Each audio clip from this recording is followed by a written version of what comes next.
Hi, hello, good morning to all my dear divine wives. I hope you all are doing great and awesome.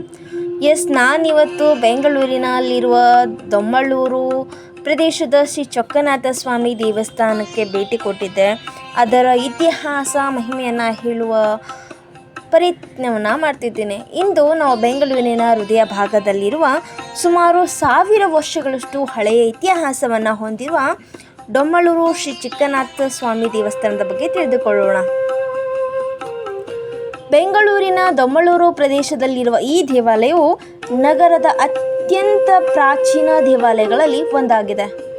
IT ಪಾರ್ಕ್ಗಳು, ಎತ್ತರದ ಕಟ್ಟಡಗಳು ಮತ್ತು ಅತ್ಯಾಧುನಿಕ ಜೀವನ ಶೈಲಿಯ ಮಧ್ಯೆ ಈ ದೇವಸ್ಥಾನವು ಬೆಂಗಳೂರಿನ ಶ್ರೀಮಂತ ಇತಿಹಾಸದ ಜೀವಂತ ಸಾಕ್ಷಿಯಾಗಿ ಇಂದಿಗೂ ನಿಂತಿದೆ. ಇತಿಹಾಸಕಾರರ ಪ್ರಕಾರ ಈ ದೇವಾಲಯದ ಮೂಲ ನಿರ್ಮಾಣವು 11ನೇ ಶತಮಾನದಲ್ಲಿ ಚೋಳರ ಆಳ್ವಿಕೆಯ ಸಮಯದಲ್ಲಿ ನಡೆದಿದೆ. ನಂತರ ಹೊಯ್ಸಳರು ಮತ್ತು ವಿಜಯನಗರ ಸಾಮ್ರಾಜ್ಯದ ರಾಜರು ಈ ದೇವಾಲಯವನ್ನು ಅಭಿವೃದ್ಧಿಪಡಿಸಿ ವಿಸ್ತರಿಸಿದರು.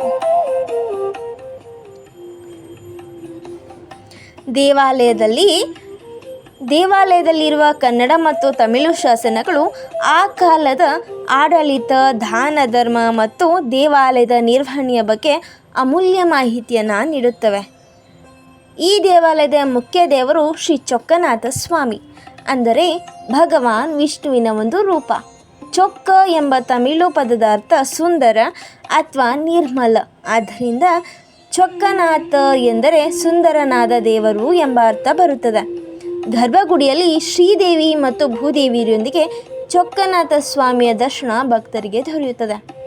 ಈ ದೇವಾಲಯದ ವಾಸ್ತುಶಿಲ್ಪವು ದ್ರಾವಿಡ ಶೈಲಿಯ ಅತ್ಯುತ್ತಮ ಉದಾಹರಣೆಯಾಗಿದೆ.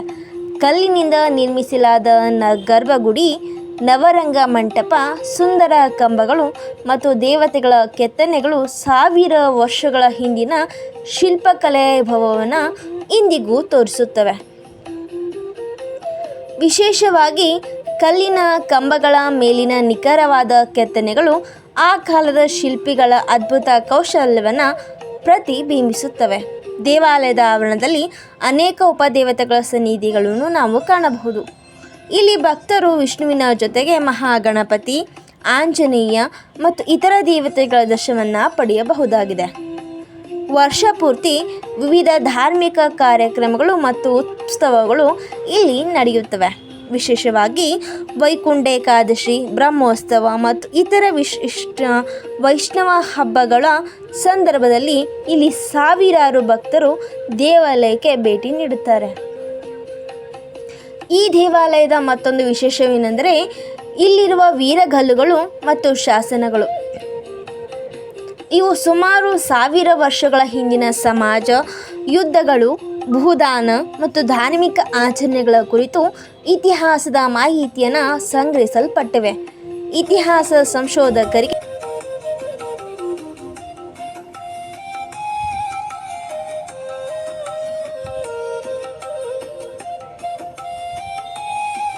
ಈ ದೇವಾಲಯದ ಮತ್ತೊಂದು ವಿಶೇಷ ಎಂದರೆ ಇಲ್ಲಿರುವ ವೀರಗಲ್ಲುಗಳು ಮತ್ತು ಶಾಸನಗಳು.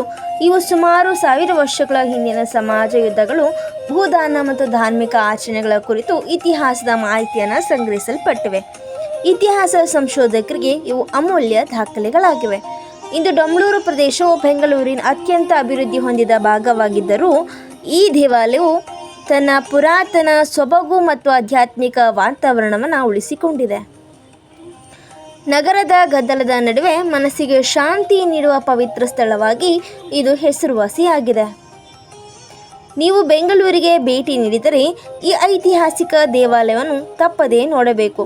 ಇದು ಕೇವಲ ಪೂಜೆಯ ಸ್ಥಳವಲ್ಲ, ಕರ್ನಾಟಕದ ಇತಿಹಾಸ, ಸಂಸ್ಕೃತಿ, ವಾಸ್ತುಶಿಲ್ಪ ಮತ್ತು ಭಕ್ತಿಯ ಪರಂಪರೆಯನ್ನು ಪರಿಚಯಿಸುವ ಅಪರೂಪದ ತಾಣವಾಗಿದೆ. ಈ ದೇವಸ್ಥಾನದಲ್ಲಿ ಕಾಸ್ಮಿಕ್ ಎನರ್ಜಿ ಜಾಸ್ತಿ ಇರುವುದರಿಂದ ಯಾರು ಈ ದೇವಸ್ಥಾನಕ್ಕೆ ಭೇಟಿ ನೀಡಿ ವೃತ್ತಾಕಾರದಲ್ಲಿ ಕಾಣುವ ಬಿಳಿ ಆಕಾರದ ಕಲ್ಲಿನ ಸ್ಥಳದಲ್ಲಿ ನಿಲ್ಲುತ್ತಾರೋ ಅವರಿಗೆ ತಮ್ಮ ದೇಹದಲ್ಲಿರುವ 7 ಚಕ್ರಗಳು ಆಕ್ಟಿವೇಟ್ ಆಗುತ್ತವೆ ಎಂದು ಇಲ್ಲಿ ಬರೆಯಲಾಗಿದೆ. ಆದ್ದರಿಂದ ಯಾರಿಗಾದರೂ ತಮ್ಮ ದೇಹದಲ್ಲಿರುವ 7 ಚಕ್ರಗಳು ಆಕ್ಟಿವೇಟ್ ಆಗಬೇಕಂದರೆ ದಯಮಾಡಿ ಈ ಟೆಂಪಲ್ಗೆ ವಿಸಿಟ್ ಮಾಡಿ. ಮತ್ತು ಈ ಟೆಂಪಲ್ ತುಂಬ ಸುಂದರವಾಗಿದೆ, ವೈಶಿಷ್ಟ್ಯದಿಂದ ಕೂಡಿದೆ, ಅಲ್ಲದೆ ತುಂಬ ಪ್ರಾಚೀನವಾದ ದೇವಸ್ಥಾನವೂ ಕೂಡ ಆಗಿದೆ.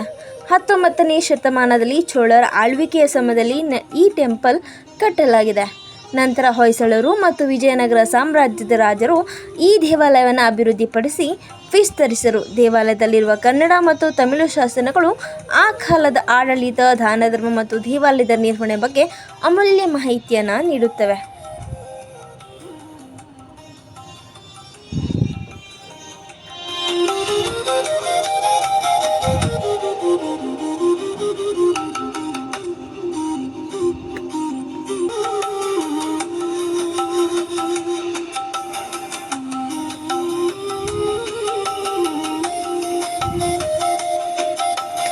ಈ ವಿಡಿಯೋ ನಿಮಗೆ ಇಷ್ಟವಾಗಿದ್ದರೆ ಲೈಕ್ ಮಾಡಿ, ಶೇರ್ ಮಾಡಿ ಹಾಗೂ ನಮ್ಮ ಚಾನಲ್ಗೂ ಸಬ್ಸ್ಕ್ರೈಬ್ ಮಾಡಿ. ಇಂತಹ ಇನ್ನಷ್ಟು ಐತಿಹಾಸಿಕ ದೇವಾಲಯಗಳು ಮತ್ತು ಪ್ರವಾಸಿ ತಾಣಗಳ ಬಗ್ಗೆ ತಿಳಿಯಲು ನಮ್ಮೊಂದಿಗೆ ಇರಿ. ಧನ್ಯವಾದಗಳು. ಶ್ರೀಮನ್ನಾರಾಯಣ. ಜಯ ಶ್ರೀಮನ್ನಾರಾಯಣ.